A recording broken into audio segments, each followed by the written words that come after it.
Hey guys, UFC 202 Diaz versus McGregor 2. Check the description. Hopefully, I will have filmed my UFC on Fox Maya versus Condit prediction video pretty soon after this, so hopefully that's linked there. Check the description for that. Also, linked will be my Twitter account at MMA Breakdown 0. Follow me on Twitter. I always live tweet during fights. And I still need to do a video showing you guys my updated ranking for UFC Pick'em. Haven't done that in a long time, since before International Fight Week. So there's been a lot of events since then.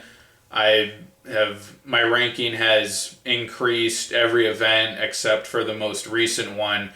Dropped back down a little bit, but right now I'm somewhere in the 1500s. But I want to get that on video. Get the evidence out there. I'll probably do a separate video for that, so look out for that. But yeah, UFC 202 Diaz versus McGregor 2. I'm really excited for the main event. The top three fights on the pay-per-view here are great. They're awesome. The rest of the card I don't care so much for. Especially the two fights opening the main card. I think those matchups don't belong on the pay-per-view at all. And then throughout the prelims, there are a few good fights here and there. Maybe like 3 that I'm really looking forward to. And other than that, I'm not excited for much. So the card is kind of all over the place. But those top 3 fights, like I said, I'm really looking forward to. So, I guess I don't mind too much. But there may be a total of about 6 fights on this card that I think are really worth watching. Okay, so on the Fight Pass prelim card, the first fight at middleweight, Alberto Uda versus Marvin Vettori. Uda, I thought, got off to a good start against Collier.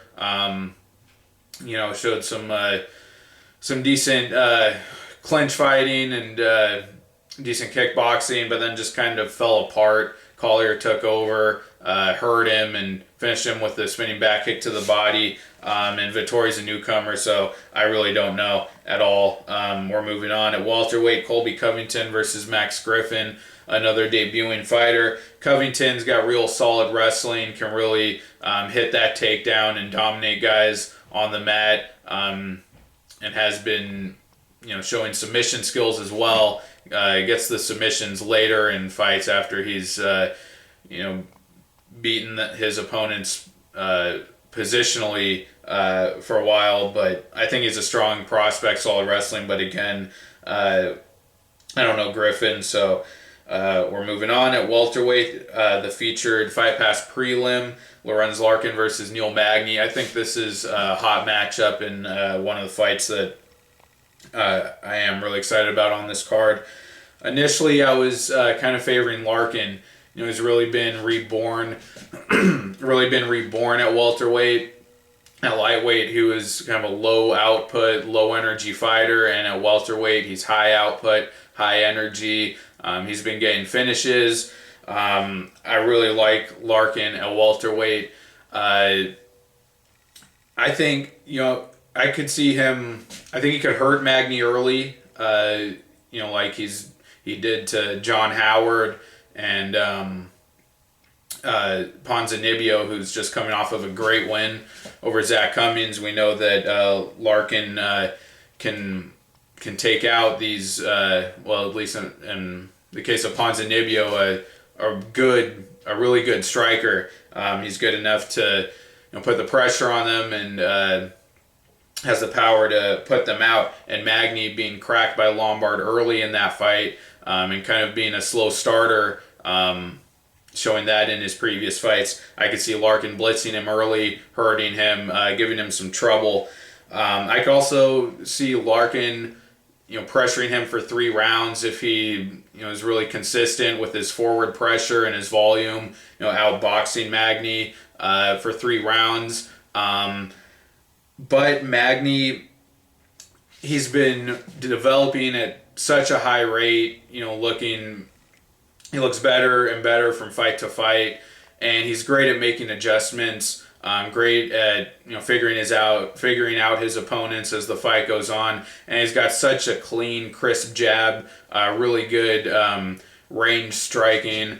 That I think we'll probably see him drop the first round here, maybe get hurt, but then adjust as the fight goes on and win on points. So I'm leaning Magny here, and his ground game off of his back.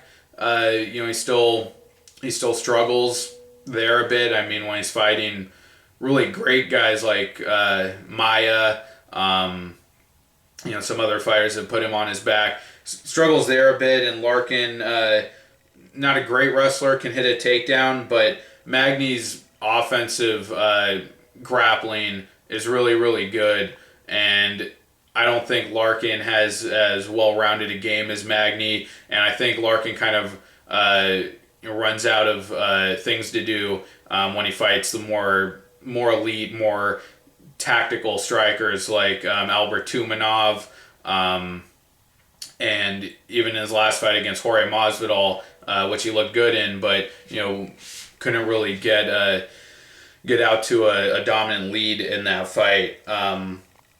So I think Magny, again, you'll weather the early storm, and then I like him to tie up Larkin, drag him down, hit some takedowns on the ground. Magny's great at taking the back and has really machine-like precision ground and pound.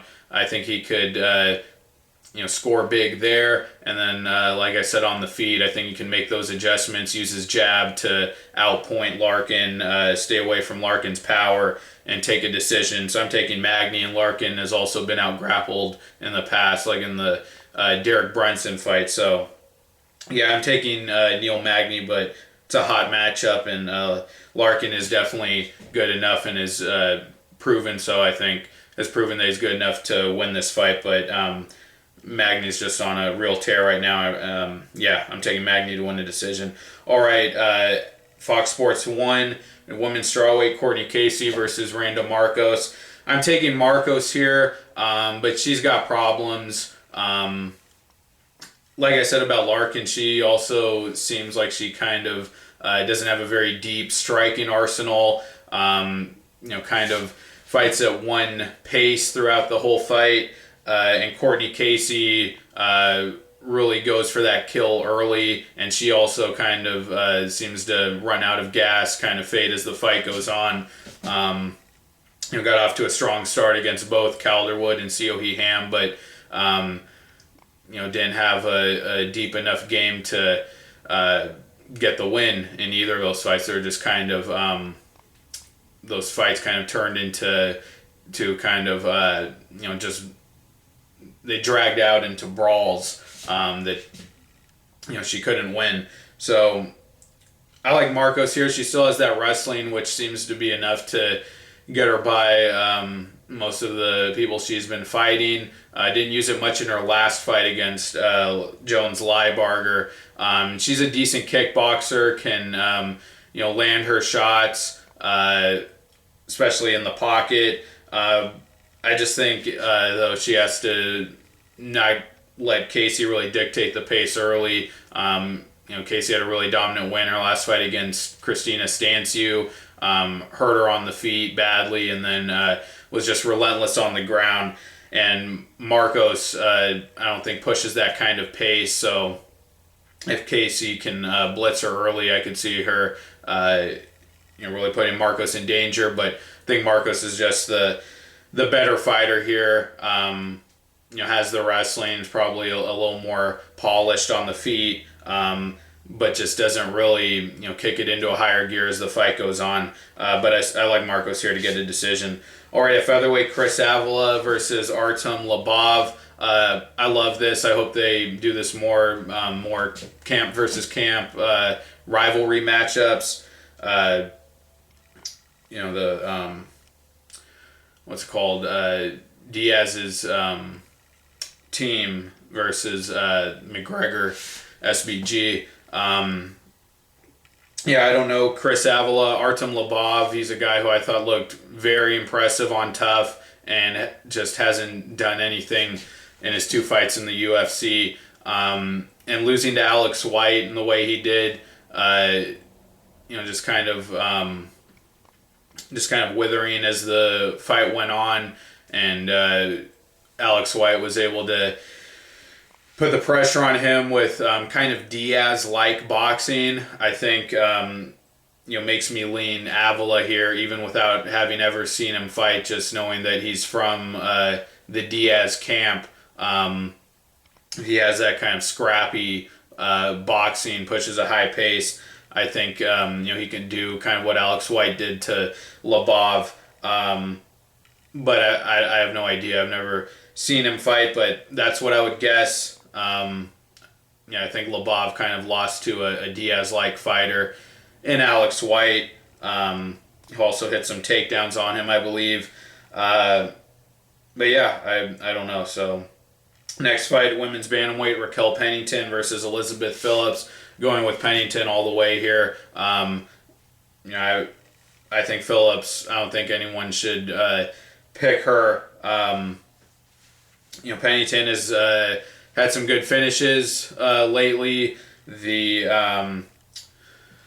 Jessica Andrade finish, and even when she's losing the fight, like against Ashley Evans-Smith, she can turn it around and get the finish. She did have a pretty close fight against her last opponent, who was Betch Correia, but you saw in that fight, she has a pretty decent dirty boxing game. In the pocket, she can land elbows, pot shot, and then we've seen the submission skills from her in the two fights I mentioned, the Evan Smith fight and the Jessica Andrade fight, and she can just really kind of will her way to victory. Get a takedown when she needs it, and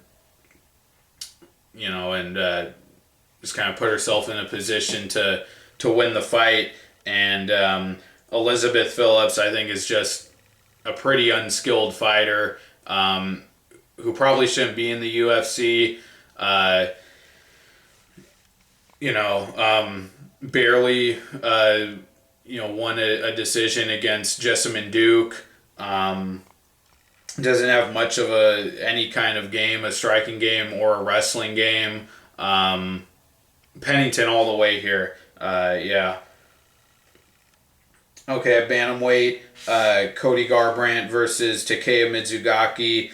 I'm taking Garbrandt here. Coming off of that amazing performance against Thomas Almeida, really found his openings very well, better than he had in any other fight. I just think his combinations looked a lot more fluid also than they did in any other fight of his. His big power. I would just say that Garbrandt has had some unimpressive performances. What was it? One really, the Harry Briones fight, where he couldn't get that finish and couldn't get the early finish, and did a good job of not emptying his gas tank and making himself vulnerable in that fight. But Briones was not threatening him, and Garbrandt couldn't finish him, didn't really have much else to go to when he realized that he couldn't finish him early. And Mizugaki, he's a veteran.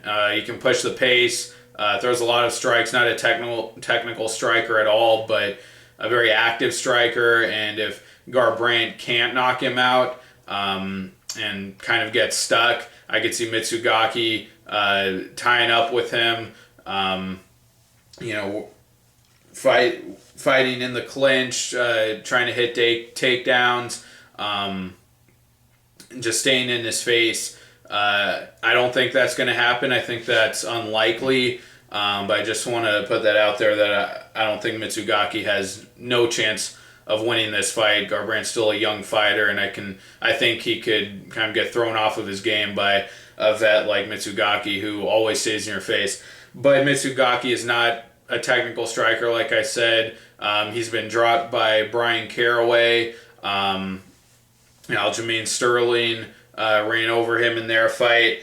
And also because Mizugaki does, constantly come forward and is always right there to be hit, I think that's going to play into Garbrandt's, really not precise, but, he found openings very well in that Almeida fight against a very good striker, a much more capable striker than Mizugaki. So I think Garbrandt's probably going to get a TKO here. Maybe he can't get that finish and has to just kind of sit back like he did in the Briones fight and just kind of pick his shots and wins an uneventful decision. But I think he puts out Mizugaki here, maybe second round. So taking Garbrandt by TKO.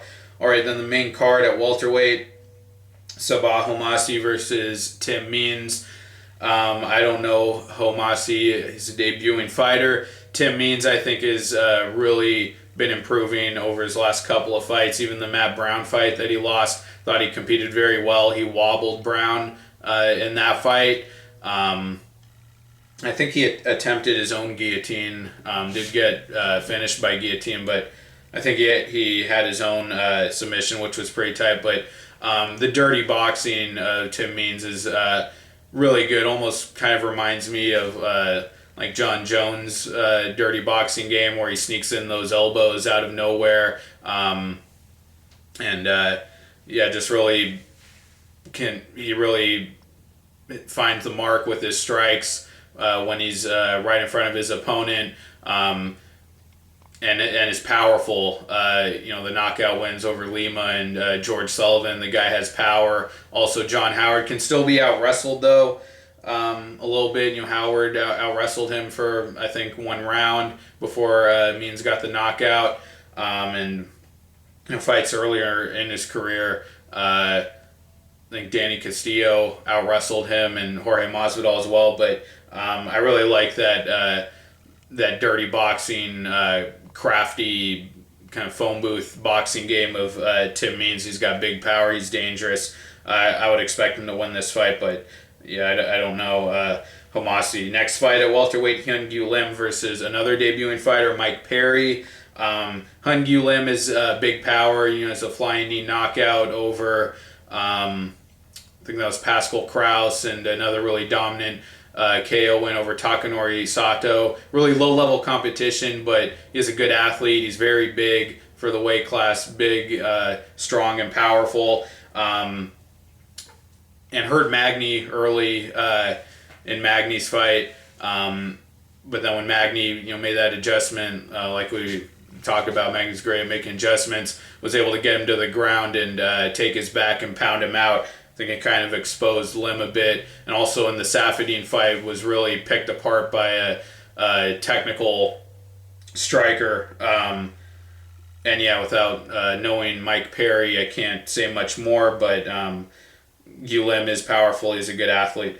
All right, at welterweight, Donald Cerrone versus Rick Story. Love this matchup, and from what I've heard from other people, it seems that there's a lot of love for Story here, and I think Story is a really underrated fighter in that division. The Gunnar Nelson win was great and looked solid against Saffiedine. I think he's been rounding out his game, and his boxing has really come a long way.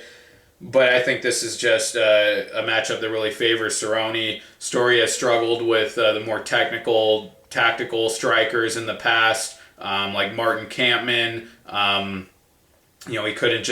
He couldn't bully Kampmann like how he does to other opponents. That's his style. Getting them in the clinch. Throwing those big combinations against the fence, going to the body and the head. Story didn't have any of that against Kampmann, and even Gastelum, kind of more of a guy more of a game plan guy, more of a tactical striker, I would say. That was a competitive fight, and I think Gastelum got dropped in that fight, but Gastelum also dropped Story with a head kick, and we know Cerrone has some of the best head kicks in the game. So at range, I just think Story's really going to get eaten up. Cerrone is a far better, technical range striker. With all the different kicks he has and the strikes too, the punches from distance. He can really connect. Did that very well against Cote in his last fight. And I thought I thought Cerrone looked amazing against Cote at welterweight. And Cote is not the level of Rick Story, but just size-wise, Cerrone I thought looked even bigger than Cote. He was stronger than him in the clinch, was hitting takedowns very well, and had big power. So I really like Cerrone at welterweight. And yeah, Story, Cerrone is a bit of a slow starter. And if Story can, push him back, get him in the clinch against the fence, start working the body where Cerrone, has been hurt before, against Dos Anjos and Pettis. I could see Story, doing enough early to kind of do some damage to Cerrone. They'll slow him down later in the fight. But Cerrone's just not a guy who's been out-clinched for, an entire fight or just been held down on the ground. And I think Cerrone probably has better takedowns than Story, at least. Open cage, or open space, blast double takedown. So I really like Cerrone here. More technical striker. I think he's really going to pick apart Story at distance. More diverse with the kicks and strikes. Story will have the advantage in the clinch, but I don't like him to keep it there for 3 rounds. So I really like Cerrone. I think he's probably going to get second or third round TKO. All right, at light heavyweight, Anthony Johnson versus Glover Teixeira. Great matchup. This is the one I've really been waiting for because I think Teixeira is the one guy who could really test Johnson on the ground, the one guy that he hasn't fought so far. I mean, people were saying Bader could out-wrestle Johnson, and I thought that was crazy, and it didn't. Obviously, that didn't happen at all. I think Teixeira could. I think he could get Rumble to the ground and not instantly submit him, but make him work, tire him out, get some ground and pound off. It'll kind of wear out Johnson, make him less of a threat on the feet as the fight goes on, and give Glover a chance to, survive on the feet, maybe get his shots in and continue to work the takedowns as the fight goes on. But Anthony Johnson is just, I think, the better, smarter pick here. Teixeira has been hurt early in fights against Bader and OSP. If those guys even, rocked him, Johnson, who has way more speed and power than those guys and is just a more fluid, better combination striker, I could see him just rolling over Teixeira, getting another first round knockout like he's done to other guys. And Teixeira's, he's a good boxer. He has power, good combinations, but he's slow. And I think Johnson, who's lightning fast, could just light him up early. OSP blitzed him. Like I said, Bader hit him with some big shots early. I really think Johnson could knock him out early. I could also see Johnson outboxing him to win a decision for 3 rounds. If he doesn't really chase that finish, that was his downfall in the Cormier fight. Really emptied his gas tank in the first round, couldn't get the finish, then got taken down, couldn't wrestle, had nothing, nothing left to fight off the takedowns, and couldn't do anything off of his back. But if he fights smart, conserves his energy, I could see him just outboxing Teixeira for 3 rounds. So Teixeira's going to have to get that takedown. I could see him submitting him off of the first or the second takedown if he's able to really control him, dominate him positionally. But I don't really think Johnson is as bad on the ground as everyone makes him out to be. I think just in that Cormier fight, he really emptied his gas tank, and other fights in his past where he's been submitted, like the Belfort fight, he was out of shape for. It was a middleweight fight. He missed weight. Blew his gas tank early. And he also has a really good takedown defense, or at least a great sprawl. And we saw that against Bader.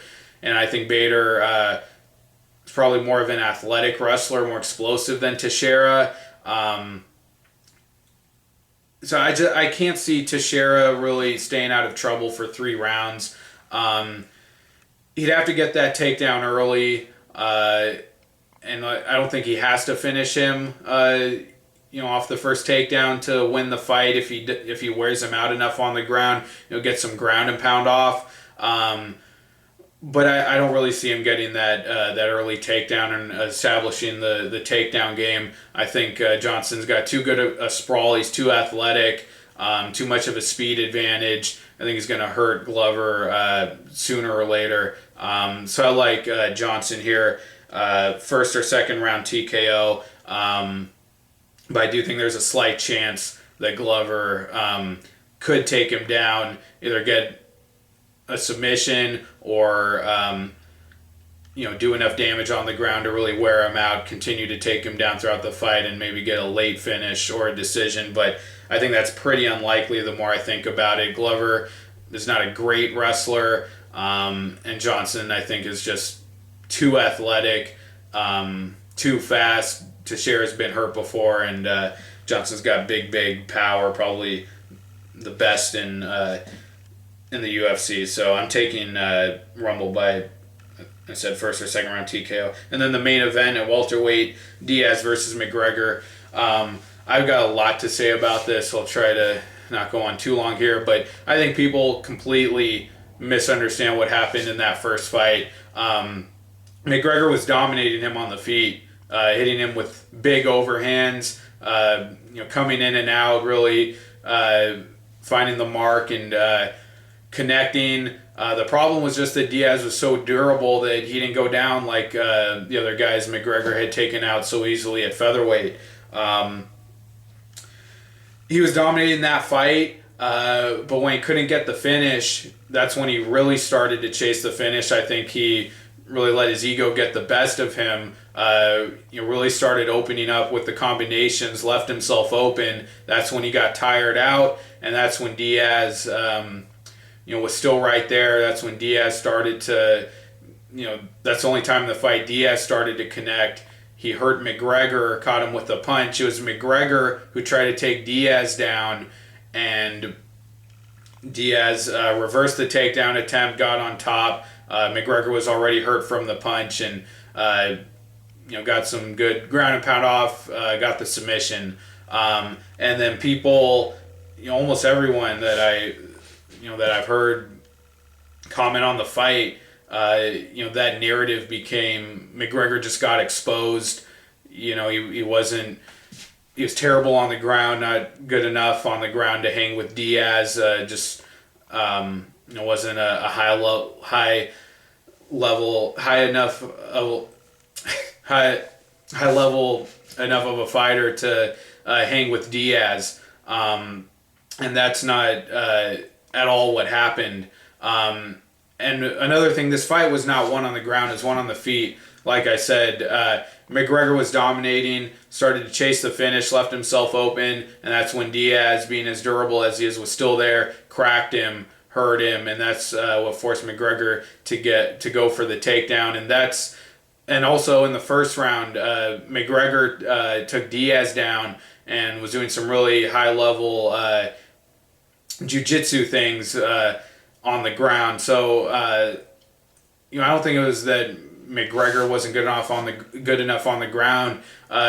He just got tired, and that was also a late notice matchup for him. That was a late notice welterweight fight. He was supposed to fight Dos Anjos at lightweight. I think him managing the weight cut better is going to do a lot for him. If you listen to that media presser he did the other day, this guy, the things he's saying, he's so focused, not talking any trash, just talking about all the adjustments he's made in his training, how he's specifically preparing for Diaz. And this guy just sounds like he's so determined to win, and it took all the necessary steps in his training to do that. I think we're going to see probably the best McGregor we've ever seen. And again, having a full camp all that time since the first Diaz fight to manage the weight cut,